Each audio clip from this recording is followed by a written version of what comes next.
What's going on, everyone? Juice Bags here, and welcome back to another Sunday Chill build in Dungeon Defenders 2. We're on Chaos 10 Unholy Catacombs, so we've got one of the hot farm spots for the clusters. Of course, you're going to be using clusters to modify or tinker any of your relics, so going to need lots and lots of clusters. Now, over the years with doing these Sunday Chill builds, one recurring question I get asked is, well, I want full AFK all the way through. Like, pop in, build the map, and then just leave and get your auto G macro going and come back in 15 minutes or whatever when it's all done.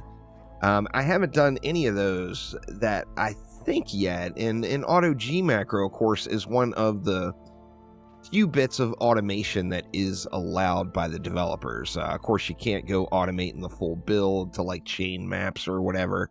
But if you're going to have a macro that just hits G, Chromatic has said that they are good with that. So here we go. Let's build it out. We're going to go dogs and gargoyles. So I'm using napalm gargoyles, mass destruction and destruction. We got the old werewolf commander with rebounding, juggernaut, and automation. I've got all of my pylons on a reflect beam, and then I'm going to use some frost strike auras as well. Just getting real big boy ones for no real apparent reason other than to have big old huge auras.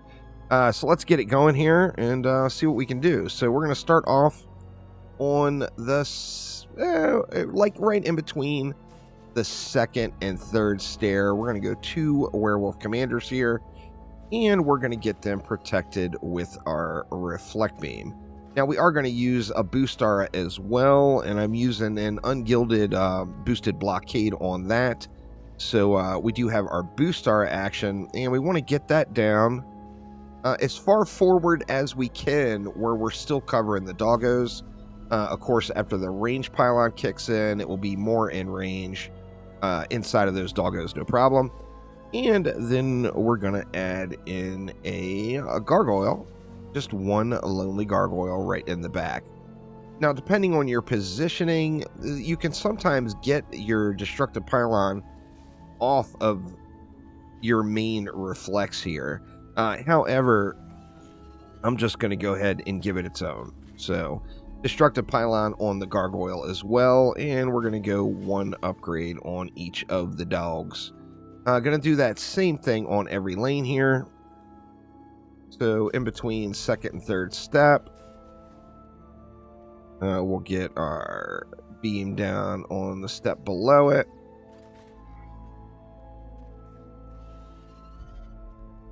Make sure we've got our boost aura where it's going to pick up the pylon and be in range of the dogs, and then give it that 1 gargoyle. Now, the 1 gargoyle, of course, is not a tremendous amount of damage.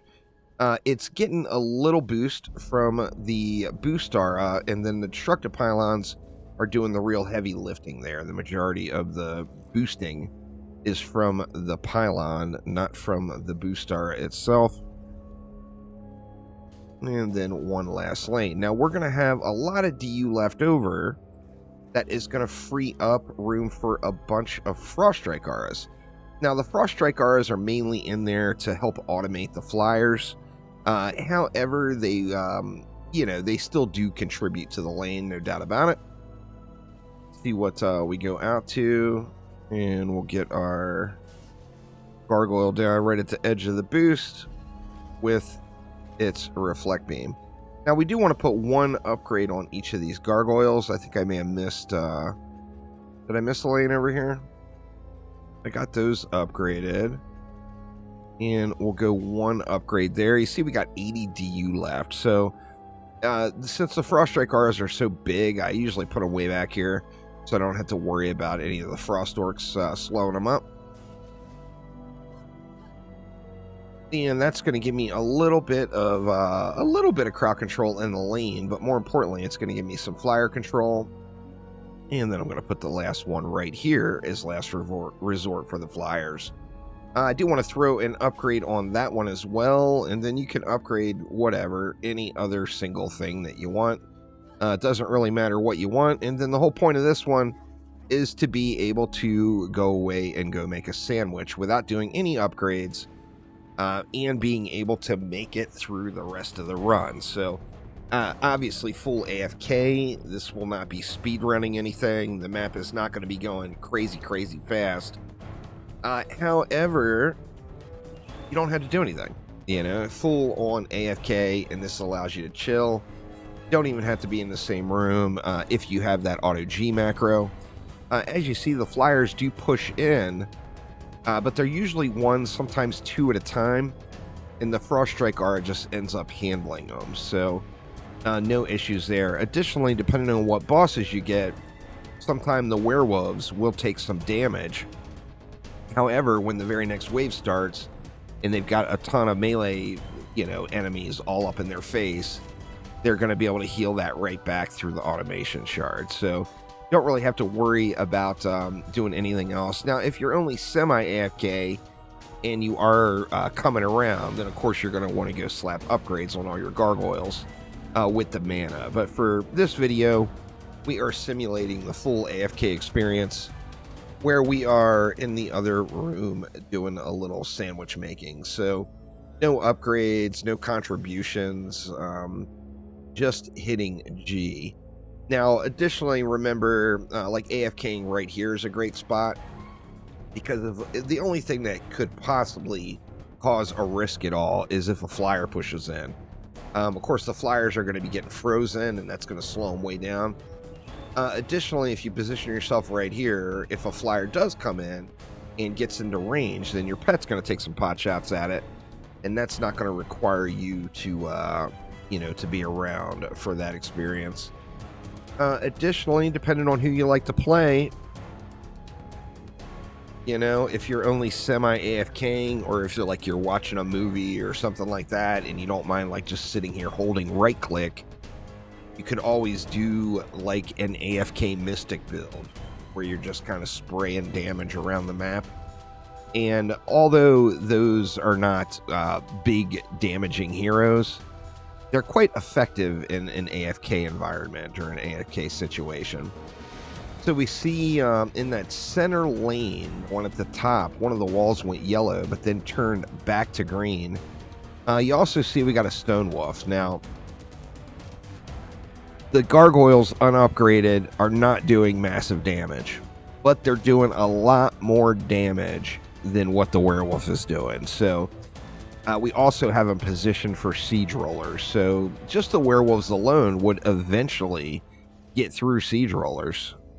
However, it's going to take a really long time. So that one soul gargoyle, even though it's not doing an absolutely tremendous amount of work, it is 100% just there to speed the process just a little bit. Without that gargoyle and you watch the lane run, if you don't get a siege roller, the lanes are gonna, or the waves are still gonna take like an extra 45 seconds to a minute per wave to run. And then additionally, if you get a siege roller, it can take as long as like many minutes, like an extra 5, 6, 7 minutes to run just for that one siege roller wave. So although they're not just smashing everything, they are putting a good amount of just generic damage into them. Additionally, they're giving the ignite, so if you get the you know, the Dragon Lord rolls out, you don't have to really think about that bubble at all. It's just going to get dealt with by those gargoyles. Now you see the Stone Wolf here, Stone Wolf over there, and we got a Tuskar. The Stone Wolf is what, at about 50% now? Lots of mobs there, but everything is still relatively feeling pretty safe and secure.